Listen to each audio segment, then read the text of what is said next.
Wait before you scroll. You ever feel like you're not just dating a person, but their past two?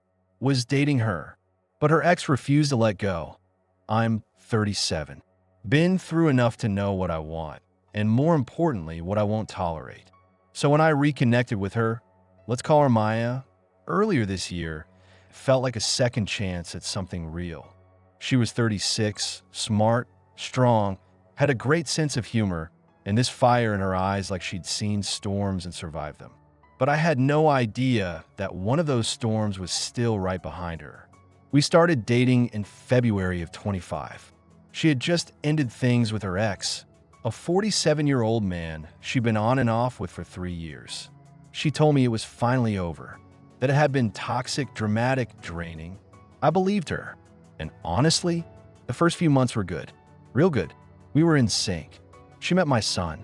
We'd have quiet dinners at my place, wine on her balcony, weekend getaways. It felt easy, natural. But the thing about storms is, even after they pass, sometimes the clouds linger. 3, maybe 4 months in, I started noticing the tension. One day, she looked anxious after checking her phone. When I asked what the problem was, she said it was work stuff, but I knew better. Eventually, she told me the truth, that her ex had been calling and texting nonstop. Dozens of missed calls, late-night messages, the whole 9 yards. So she blocked him. I was relieved, briefly. A few weeks later, I get a text from her. Hey, just a heads up. He came to my place today. I called immediately. What do you mean he came to your place? Apparently, he just showed up. No warning. No invite. She says they talked, cried a little. She told him she was seeing someone new, that it was serious. But instead of holding that boundary, she unblocked him, said it was for her safety, said she'd rather know where he is than have him show up unannounced. That was the beginning of the unraveling. Suddenly, they were back in regular contact. She knew where he was on weekends. He knew where she was going. He shared his location with her, and she didn't see the issue. And when I complained, her response was, he's alone. His kids don't talk to him anymore. He's struggling. And somehow, she became his emotional crutch. And me? I was just there, watching this invisible rope tie them together again. I asked her flat out, why are you still letting him in like this? She looked at me, almost frustrated, and said, because I don't want to be the reason his life completely falls apart. He's in a delicate place, but so was I. Last week was when it all came to a head. She was at my place, helping me cook dinner for my son. We were laughing, dancing around the kitchen like nothing was wrong. And then I get a text from a mutual friend. Hey, did you know Maya's ex drove by your house earlier?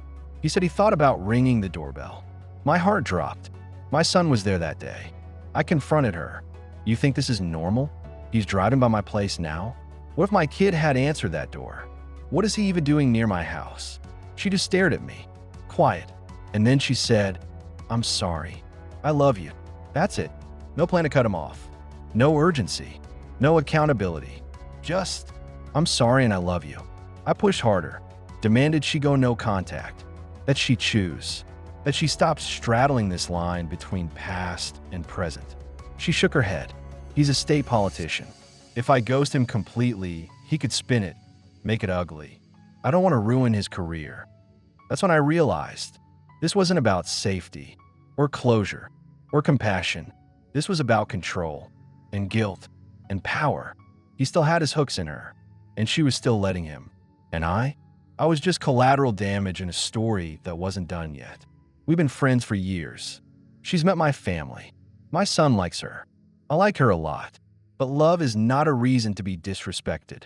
And being someone's second priority behind a man who hurt them, who manipulates them, that's not love. That's emotional hostage taking. So no, I'm not overreacting. I'm reacting exactly how someone who values peace should. I haven't blocked her. I haven't made a scene. But I've stepped back. Sometimes the most powerful thing you can do is just walk away quietly. Because if someone can't close the door on their past, they have no business inviting you into their future. So if you're in a situation like mine, wondering if you're asking for too much just because you want basic respect, Let me remind you, you're not. You're just finally recognizing that love isn't supposed to feel like a competition. Sometimes letting go isn't giving up, it's choosing yourself.